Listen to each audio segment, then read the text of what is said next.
Hello, and welcome to California Energy Solutions. I'm your host, David Esmaili. We are joined today by Stephen Blaylock, President of Altrans, to discuss transportation demand management. Thank you for being here, Stephen. Thank you. Well, I guess the first question is, what is transportation demand management?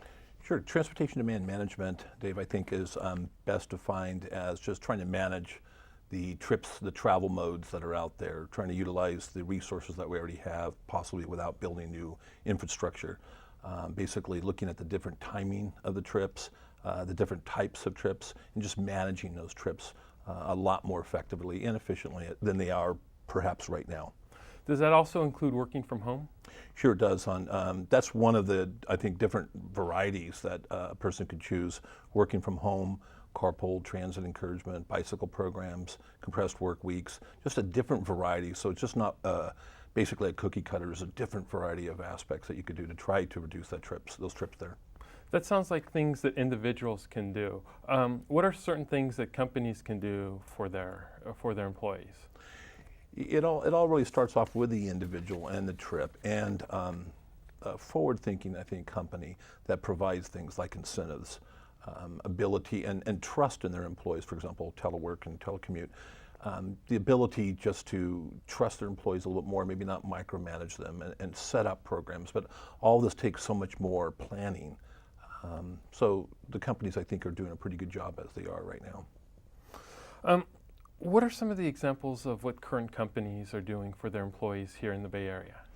In the Bay Area, the variety of aspects at the different companies, and it really comes down to the budget and then the leaders of the company and how possibly, for lack of a better word, forward-thinking they are, and the ability that they can provide to their employees.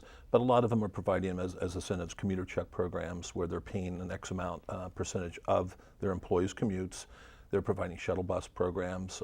In particular, we provide a shuttle service to Harbor Bay Business Park, and it's a collection of 81 employers in Alameda. So these employers basically chip in for the cost of our services to provide from BART Coliseum Station straight up to the island there.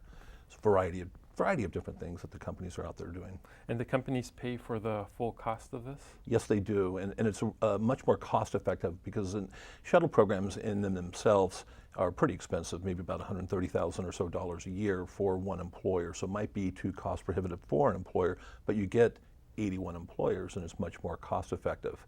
And especially when you get so many more riders out there per capita, the rides might go down to $3 a day, $4 a day for those individuals if the companies start looking for the number of employees that are actually taking it.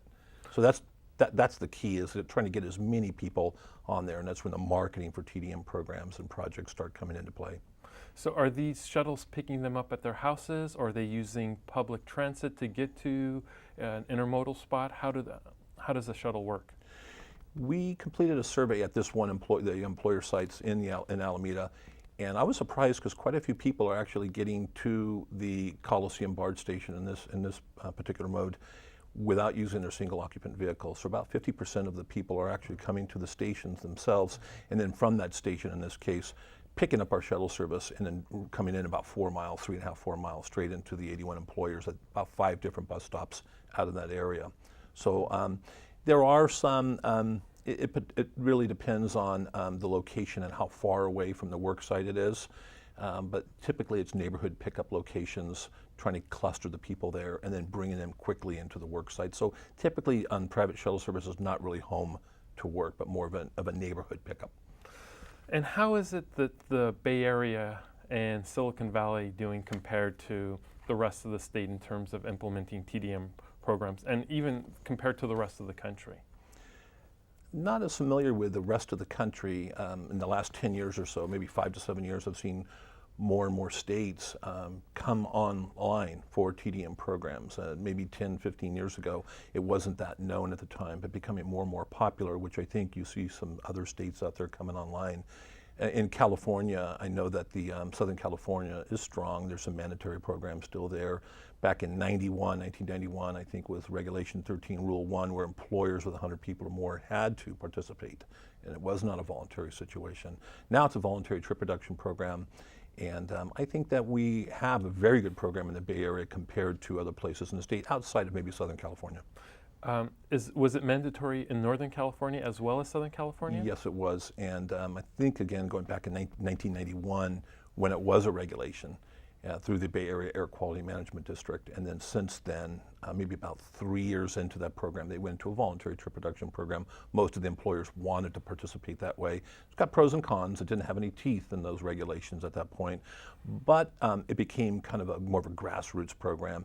And the employers that participated were more in line with environmental reasons and really wanting to do that than being forced to do those projects. So why would an employer want to? What's the benefit? What's the economic benefit to them? What's the quality of life benefit for their employees by them providing services like this?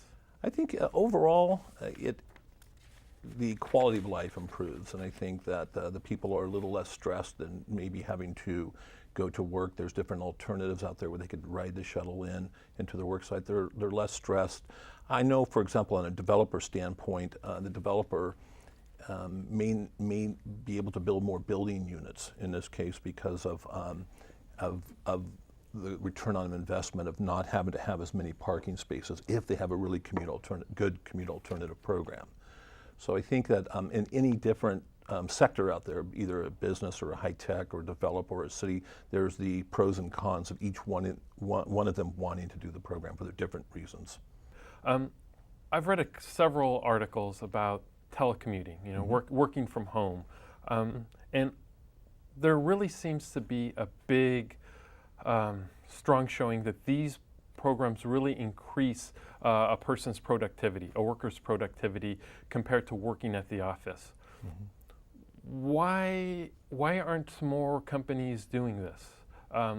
That's, I guess, one of the questions. And the other one is, what needs to be done for somebody to work from home? What needs to be considered for somebody to work from home versus coming into the office?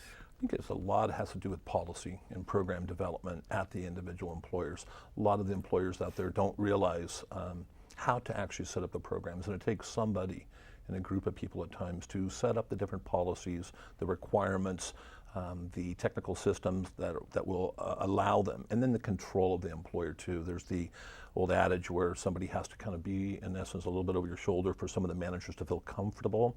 There may be that roadblock still where some of the employers may not want to participate. Seems like a few years ago there was more, then they started cutting back a little bit on that. I don't know the exact reason why, but I just know that it takes that time and a concerted effort to really put a program into place, and that boils down to people. And the resources as they are, it's hard to really delegate to somebody to put this into place when there's so many other different things with the economy and situations out there that take so much time. Well, I would imagine too, there's a cost associated with implementing these, like shuttle programs, the telecommuting and others. So there is a cost. What are there typical rate of returns on these? So if I'm investing in a TDM project, am I making my money back somehow, or is this something where it's just I'm doing something good? I think it's a combination of both. Going back to the developer standpoint, working with a few developers out there, they view that if they're able to work with the cities, and many more cities now are requiring TDM requirements out there for their development permits, and in order to build, they may be able to squeeze out, let's say, for example, one more unit and sell that condominium unit in this case, and not have to use that valuable land where parking spaces are $30,000 or so to have that requirement, and they can instead build maybe a little bit larger, higher density near a transit village, for example, or the transit development, and have a return on their investment more so by building. And that's the business they're in. It's not to build a parking lot, to build a parking structure. It's very expensive. And so I'd say from a developer standpoint, also from an employer standpoint too, they can use that very valuable real estate space to do more research and development, or to put an actual physical structure there and not have to worry about building a parking garage. So I think the return on investment, without knowing the exact figures, it just speaks for itself of being able to do their core business there instead of parking a car 8 hours a day.